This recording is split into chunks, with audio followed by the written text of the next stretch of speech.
Dhaamsa toltuu dhihaadhaa beekumsa horattu. Akkamitti hin gowwoomsine kutaa tokkoffaa. Musliimoonni Itoophiyaa barootii dabran baay'ee keessa deebii isaanii deebisuu fi mirgooti isaanii kabachiisuuf kallattii baay'een qabsaa'aniiru.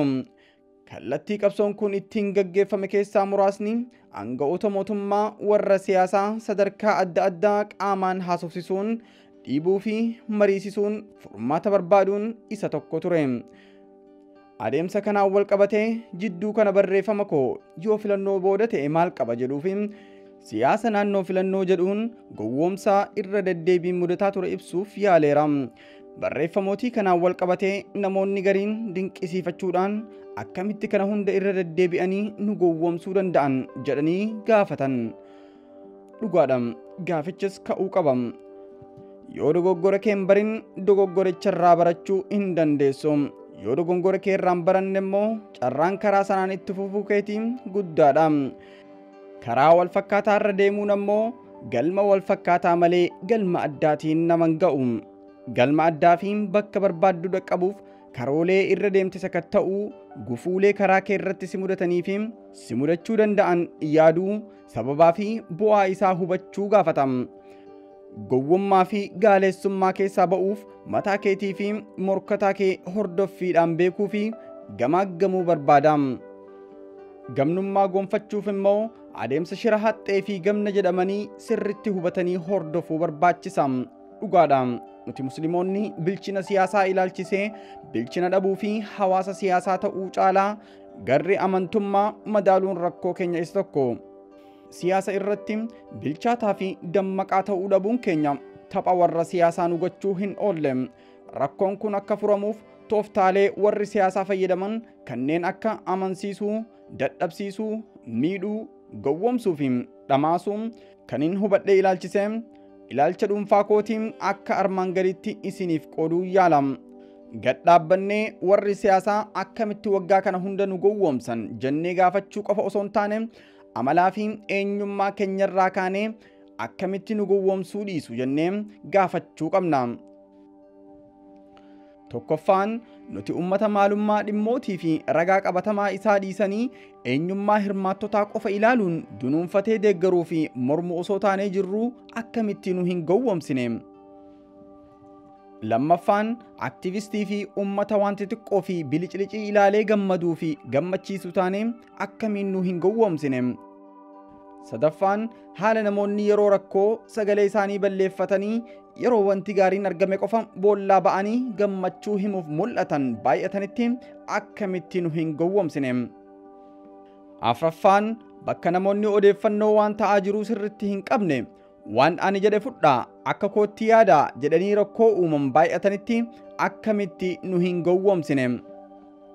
Shanaffaan bakka namoonni siyaasa hin beekne hoggaa namni siyaasatti hime fudhachuuf qophii hin taane garuu warra siyaasaatiin wal arganii dhimma ummataa irratti mari'achuu qofa akka galmaatti qabatan baay'atanitti akkamitti nu hin gowwoomsine.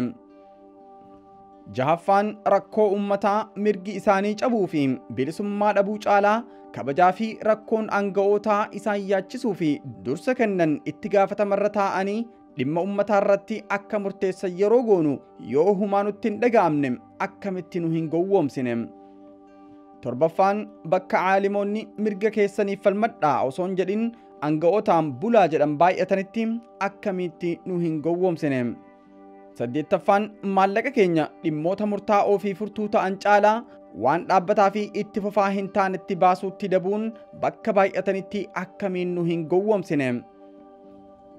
Saglaffaan bakka ummanni aanga'oota muslimaa warra mirgaa fi faayidaa ummataa caalaa aangoo irra turuun ajandaan isaanii dursaa ta'e yoo haalli isaaf mijaa'e rakkoo ummata isaanii dantaa hin qabne yookiin sodaataa ta'an waan muslima ta'aniif qofa rakkoo keenya hubatanii nuuf furu kan jedhan baay'atanitti akkamitti nu hin gowwoomsine.